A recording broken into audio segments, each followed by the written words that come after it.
وزارت درباره سوریه امریکا به دزین و تالان کردن پترول توانبار دکه. وزارت درباره سوریه د داخویانیه که دا گفت امریکا پترول سوریه د دزه و د سینور عراق را در باسی با کور عراق دکه ما بستوه در باسی با شوری کردستان دکه. امریکا به کریار خود بیجه جاره کدن یاسای ناف دولتی و پیمان نتوین یک بوی بن پیکر. سوریه جه انجمن آسایش ناف دولتی داخواز دکه که به کریار امریکا شرمزار بکن و ریل بر بکن. هر وها جه امریکا دخوازه که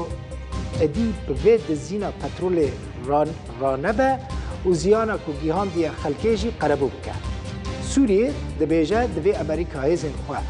جوی ولاتی ترخینش برکو هبونا امریکا لسوریه نروایه و داوی لپشتگیریا تروریستان بینه و شکش داخلیانیا وزارت دربا یا سوریه.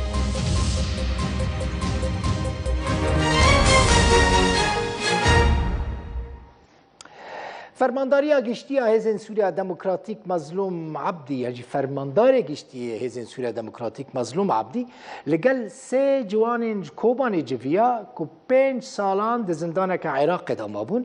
جوین لگل وان جویا د جوین دا فرماندار حسده تکزیل سرویه کیکر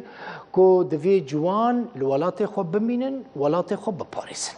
مظلوم عبدی و فرماندار حسده نوروز احمد لگل